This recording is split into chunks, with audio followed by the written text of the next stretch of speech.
Hi, I'm Doug Hadfield. You're watching inSITE Report on ResourceIntelligence.com.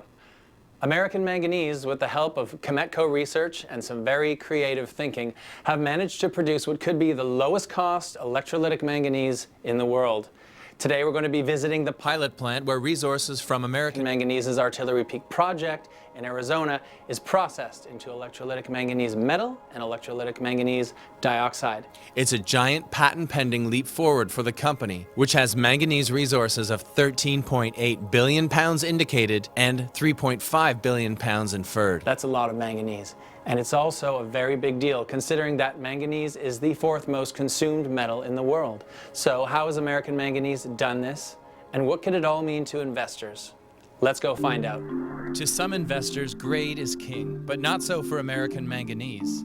Ironically, the company has unlocked a way to produce manganese metal from low-grade resources at a lower per-pound cost than just about any high-grade deposit in the world. To do that, American Manganese's CEO, Larry Ray, hired Kemetco Research out of Vancouver, BC, to solve an age-old problem: how to create a closed-circuit process where water and power are recycled rather than wasted. Kemetco's CEO explains the breakthrough. What we've developed here is a hydrometallurgical process that does not require roasting to put the manganese into solution. The methodology using this entire process would be to recover the manganese with low energy consumption and also with very low to no water discharge. This low-cost process includes several steps that use existing technologies and one high-tech step that leads to incredible cost savings. First, the resources from Artillery Peak, which is very brittle already, is crushed. Then, in the plant, the metals are leached from the crushed resources. The resulting solution is thickened, and solid waste is separated from the metal solution. The solid waste is then rinsed and cleaned in the countercurrent decantation process, while the mineralized or pregnant leach solution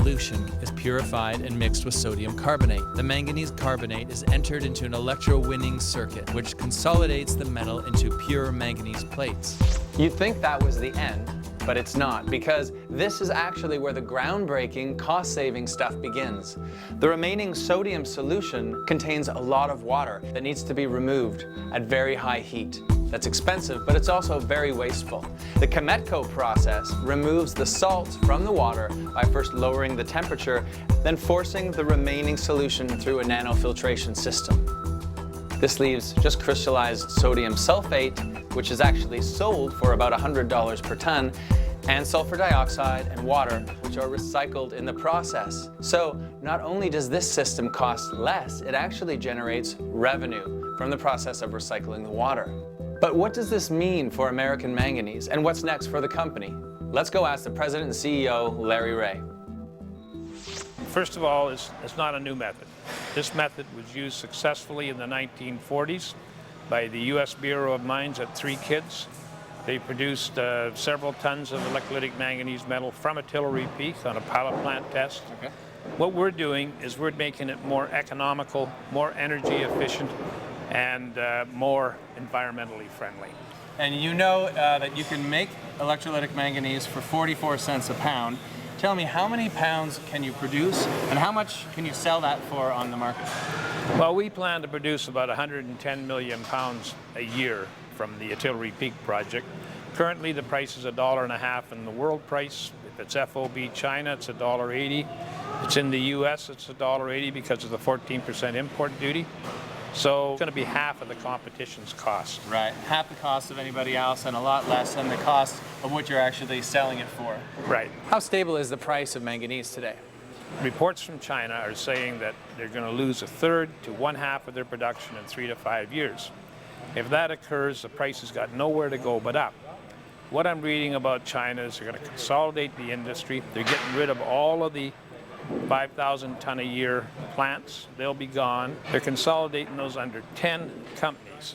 So when that happens, you'll have the same thing as you saw happen in molybdenum, and the same thing you've just seen recently in rare earths, where the supply starts to constrict.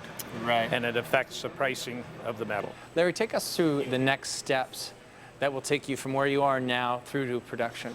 End of 2012, we should be seeking the major financing for that.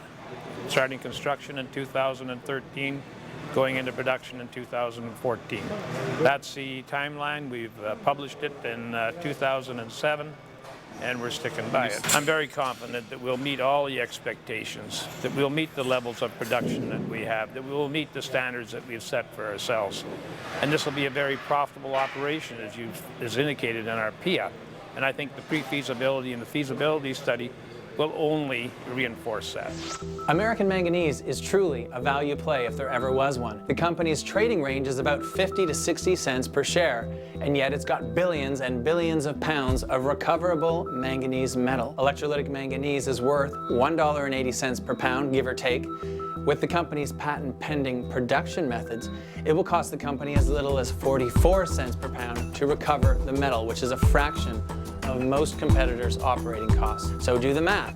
That's a profit potential of about $1.36 profit per pound. Thanks for watching inSITE Report on resourceintelligence.com. I'm Doug Hatfield.